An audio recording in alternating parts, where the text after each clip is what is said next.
क्या आपको पता है 930 सेटअप क्या है? तो मैं आज आपको एक्सप्लेन से 930 सेटअप के बारे में बताना चाहता हूँ। ये है 930 सेटअप। 930 सेटअप मतलब सिंपल 9 मूविंग एवरेज और 30 मूविंग एवरेज, जो बहुत कम लोग जानते हैं। 9 मूविंग एवरेज और 30 मूविंग एवरेज का क्रॉस ओवर पे ट्रेड कैसे लेते हैं, तो मैं आज आपको एक्सप्लेन करता हूँ। सबसे पहले हम 3 मिनट पे देखते हैं। 3 मिनट पे ये देखिए, कल से यहाँ पे देखेंगे हम, कल से ये जो ट्रेड है ये 9 मूविंग एवरेज के नीचे यहाँ पे ट्रेड करवा रहा है और आज गैप डाउन ओपन हुआ। गैप डाउन ओपन होने के बाद सिर्फ और सिर्फ 30 मूविंग एवरेज को रिटेस्ट करने के लिए फर्स्ट कैंडल ग्रीन में क्लोज हुआ और उसका जैसे ही लो ब्रेक हुआ उसके बाद एक सेलिंग आई। ये देखिए, यहाँ तक एक सेलिंग आई। सेलिंग आने के बाद हमें क्या करना होता है, जब रिपीट मूविंग एवरेज को अप साइड क्रॉस करता है तो बाइंग साइड के लिए पोजीशन बनती है। बाइंग साइड के लिए पोजीशन कहाँ बनती है, जैसे मूविंग एवरेज को क्रॉस किया और 30 मूविंग एवरेज को टेस्ट किया, लेकिन इसने टेस्ट नहीं किया, कंटिन्यू अप साइड चलता गया। कोई बात नहीं, अगर यहाँ पे भी आप अग्रेसिवली ट्रेड लेना चाहते हैं तो यहाँ पे आप ट्रेड ले सकते हैं और यहाँ का एक मिनिमम छोटा सा एक स्टॉप लॉस रख सकते हैं, क्योंकि ये यहाँ पे इसके वेरी हाई चांसेस होते हैं कि दोबारा से आके ये दोबारा से यहाँ पे टच करने के लिए आए, लेकिन टच करने के बाद यहाँ पे एंट्री होती है, उसमें स्टॉप लॉस हमारा बिल्कुल छोटा सा स्टॉप लॉस होता है और यहाँ पे एंट्री होने के बाद हम एक लंबे टारगेट के लिए रख सकते हैं। लेकिन ये देखिए, हम ना तो इसको टच किया और ना ही इसको स्टॉप लॉस के लिए आया, ये डायरेक्टली आज अपसाइड में चला गया। तो हमें अगर ट्रेड ले भी लेते हैं तो कहाँ ट्रेड लेना है, यहाँ पे ट्रेड ले सकते हैं। अगर इसको हम दोबारा से 5 मिनट पे करके देखेंगे तो 5 मिनट पे करके देखेंगे तो 5 मिनट पे ये देखिए, ये 5 मिनट पे भी इसने क्रॉस ओवर दे दिया। 5 मिनट पे क्रॉस ओवर देके जब हम देखते हैं इसको रिटेस्ट कहाँ तक करने के लिए जा सकता है, तो 15 मिनट तक जा सकता है। ये देखिए, इसने 15 मिनट के बाद से पहले ही क्रॉस ओवर देने से पहले ही इसने 15 मिनट को अपसाइड ब्रेक किया और 15 मिनट पे अपसाइड ब्रेक करने के बाद देखिए इसने एक यहाँ पे कुछ टाइम कंसोलिडेट किया और ये देखिए, कल से ही 2 दिन पहले से ही ये नेगेटिव जोन में चल रहा था, तो एक गिरावट के संकेत पहले से ही दे रहा था। जैसे ही आज इसने 15 मिनट के अकॉर्डिंग भी ब्रेक किया तो कंटिन्यू शार्प रैली देखिए। 30 मिनट के अकॉर्डिंग भी देखेंगे आप तो 30 मिनट के अकॉर्डिंग भी 2 दिन पहले से ही ये नेगेटिव जोन में चल रहा था और जैसे ही आज इसने अभी सेकंड हाफ में इसने 30 मिनट के अकॉर्डिंग क्रॉस किया है, तो यहाँ पे थोड़ा सा रिस्की हो जाता है। अगर 30 मिनट के अकॉर्डिंग हम अगर डायरेक्टली ट्रेड ले लेते हैं तो 30 मिनट के अकॉर्डिंग ये हमारा थोड़ा सा रिस्की रहता है। हमें सिर्फ और सिर्फ अगर नॉर्मली में काम करना होता है 3 और 5 मिनट के अकॉर्डिंग काम करना होता है। क्रॉस ओवर पे ट्रेड लेनी होती है और क्रॉस ओवर से नीचे का हमें स्टॉप लॉस लगा के रखना होता है। अगर ये दोबारा से क्रॉस ओवर रिपीट हो जाए तो हमारा सिर्फ इतना सा स्टॉप लॉस होना चाहिए और टारगेट हमें जब तक ये क्रॉस नहीं करता है तब तक हमें टारगेट का वेट करना चाहिए। हाँ, रिटेस्ट करने के लिए कितनी बार भी ये रिटेस्ट करके रिबाउंस हो सकता है, रिबाउंस हो सकता है। भले ये कंडीशन ध्यान में रखना होता है कितने इसके 30 मूविंग एवरेज के नीचे 5 मिनट में 30 मूविंग एवरेज के नीचे कोई कैंडल क्लोज ना करे। कैंडल क्लोज करता है तो अगर दोबारा से रिपीट बुलिश इंगल्फिंग कैंडल अगर बना लेता है तब भी हमें इसका स्टॉप लॉस को मेंटेन करके रखना चाहिए।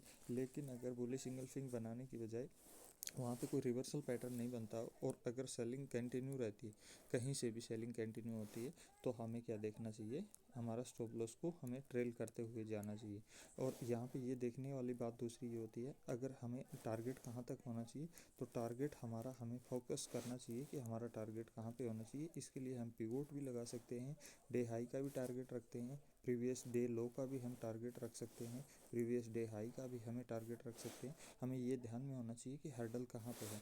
एंट्री लेने से पहले हमें ये चीज़ का ध्यान रखना चाहिए कि क्रॉस ओवर पहले होने से पहले यहाँ 20 30 50 100 पॉइंट की बड़ी कैंडल पहले नहीं बननी चाहिए, क्योंकि पहले अगर 20 30 50 कैंडल की कैंडल बन जाती है 20 30 50 पॉइंट की, तो वो हर्डल पे जाने के बाद रिवर्सल के चांसेस होते हैं और क्रॉस ओवर लेट होता है, उससे पहले ही वो डाउन साइड का मोमेंटम स्टार्ट कर देता है, जिसकी वजह से हमारे असल हंटिंग के चांसेस ज़्यादा है। हाँ, क्रॉस ओवर भी साथ ही साथ हो रहा है 5 मिनट के अकॉर्डिंग या 3 मिनट के अकॉर्डिंग, तो उस टाइम पे हम ट्रेड ले सकते हैं। क्रॉस ओवर के साथ साथ कैंडल का मूवमेंट जो है वो साथ साथ में होना चाहिए दोस्तों, तो हम एक अच्छी खासी ट्रेंड आइडेंटिफाई कर सकते हैं, एक अच्छी खासी ट्रेड ले सकते हैं, कम से कम रिस्क के साथ अच्छा रिवार्ड ले सकते हैं हम।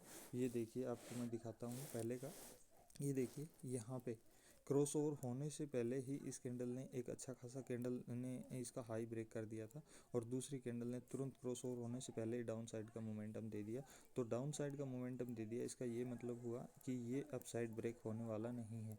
और इस के असल के साथ हम इसको नेगेटिव में हम ट्रेड ले सकते हैं। नेगेटिव ट्रेड लेंगे तो ये देखिए इसने कल भी नेगेटिव की साइड में सेल साइड में अच्छा खासा ट्रेड दिया और आज भी ये क्रॉसओवर कल से ही नहीं था, इसलिए आज भी कंटिन्यूएशन में ये डाउन साइड का रैली किया। यहाँ पे देखिए, यहाँ पे क्रॉसओवर के बाद ट्रेड मिला है। नेक्स्ट डे के लिए हम ये प्लान कर सकते हैं, अगर ये इसको डाउन साइड यहाँ पे टच करने के लिए आए और डाउन साइड टच करने के बाद अगर इसको दोबारा से अप साइड निकलता है तो यहाँ पे एक अच्छी खासी हमें ट्रेड देखने को मिल सकती है। सेम फॉर्मेट ही हमारा निफ्टी में भी चलता है। ये देखिए निफ्टी में सेम फॉर्मेट हमारा निफ्टी में भी चलता है। निफ्टी में भी कल से ही ये डाउन साइड का मोमेंटम जो है 930 सेटअप के अकॉर्डिंग है और आज अच्छा खासा गिरावट के बाद यहाँ पे कैंडल भी साथ साथ में चल रहा है और यहाँ पे क्रॉस ओवर मिला है 5 मिनट के अकॉर्डिंग। देखिए कहीं भी दोबारा से ब्रेक नहीं हुआ। अगर जो नए ट्रेडर हैं, बिगिनर हैं, तो उनको मैं यही बताना चाहूँगा, आपको मोमेंटम का नहीं पता है तो मोमेंटम आप सिर्फ और सिर्फ 9 और 30 मूविंग एवरेज को अपने चार्ट पे प्लॉट करने से आपको ये अंदाज़ा लग सकता है कि 9 मूविंग एवरेज अगर 30 मूविंग एवरेज के ऊपर चल रही है और कैंडल उसके साथ साथ चल रही है तो इसका मतलब ये है कि मार्केट का ट्रेंड जो है कहीं ना कहीं अपसाइड है। आप पुट में बाय करके ना बैठे रहें, आपका स्टॉप लॉस ले लीजिए और क्लोज कर दीजिए। कहीं ना कहीं आपको मैं ये बताना चाहूँगा, अगर 9 मूविंग एवरेज और इसको क्रॉस करके 30 मूविंग एवरेज को और 45 के एंगल से अगर डाउन साइड गिर रहा है और मार्केट दोबारा से उसको रिटेस्ट करके दोबारा से अगर गिर रहा है और मूविंग एवरेज का एंगल जो है 45 डिग्री डाउन साइड में चल रहा है, तो ये समझ लीजिएगा कि आपका मार्केट डाउन ट्रेंड में है। तो उस सिचुएशन में कभी भी आप कॉल को होल्ड करके नहीं बैठना है। और अगर आप कॉल और पुट के चार्ट पे भी ये चीज़ें लगा के देखोगे तो आपको अंदाज़ा लग जाएगा। एट द मनी के ऊपर आप कभी भी लगा के देखिए कि आपकी जो कॉल है वो अपसाइड में जाने वाली है। ये पुट का चार्ट है दोस्तों, देखिए ये पुट का चार्ट है और मार्केट कहीं ना कहीं डाउन साइड में है क्योंकि 9 मूविंग एवरेज 30 मूविंग एवरेज के नीचे चल रहा है। और 9 मूविंग एवरेज जब तक 30 मूविंग एवरेज के नीचे चलता रहता है तब तक आपकी जो पुट है या कॉल है कोई भी हो, तो 9 मूविंग एवरेज जिसका भी नीचे चलता रहेगा और 45 का एंगल रहेगा तो ये समझ लीजिएगा कि उसका भाव बढ़ने वाला नहीं है। हाँ, जब 9 मूविंग एवरेज ऊपर हो जाएगा 30 मूविंग एवरेज के, जैसे कि ये देखिए 9 मूविंग एवरेज 30 मूविंग एवरेज के ऊपर हो गया तो आपका प्राइस 30 मूविंग एवरेज को टच करके और वापस ऊपर जाता रहेगा क्योंकि इसका एंगल अप साइड 45 30 से 50 पर का एंगल अगर आपका चल रहा है तो 30 से 50 के एंगल के ऊपर आप ट्रेड अप साइड की ले सकते हो। कल से ये ट्रेड डाउन साइड का मोमेंटम था और आज भी डाउन साइड का मोमेंटम था। तो अगर 30 से नीचे आपका मोमेंटम रहता है, 30 से नीचे अगर आपका एंगल रहता है तो दोस्तों मैं आपको ये बताना चाहूँगा कि आपकी ट्रेड कभी भी रिवर्स हो सकती है। हाँ, 30 और 50 के बीच में जब भी आपका मोमेंटम चल रहा है तो मार्केट उसको टच करके लोअर लो की सिचुएशन में चलता रहता है। अगर 30 और 50 के बीच में ये अगर 45 से अबोव चला जाता है आपका एंगल मूविंग एवरेज का, तो ये मान लीजिए कि मार्केट वन साइडेड रैली कर रहा है। ये आप पुट का चार्ट देख सकते हैं, ये आप कॉल का चार्ट देख सकते हैं, ये आप इंडेक्स का चार्ट देख सकते हैं, ये आप स्टॉक का चार्ट देख सकते हैं। अगर जब तक आपकी 9 मूविंग एवरेज 30 मूविंग एवरेज के ऊपर चल रही है इसका मतलब उसमें पॉजिटिव ट्रेंड है। और 9 मूविंग एवरेज अगर नीचे चल रही है 30 मूविंग एवरेज के, इसका मतलब उसका ट्रेंड नेगेटिव है। ये ध्यान रखिएगा। और अचानक रिवर्सल पे ट्रेड नहीं लीजिएगा।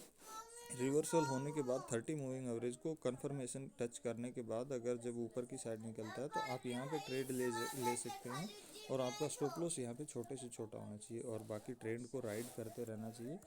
बड़े बड़े प्रॉफिट मिल सकते हैं। 930 सेटअप के बारे में कंप्लीट जानना है तो मैं धीरे धीरे इसी यूट्यूब चैनल के माध्यम से आप सभी लोगों को मैं सिखाता रहूँगा।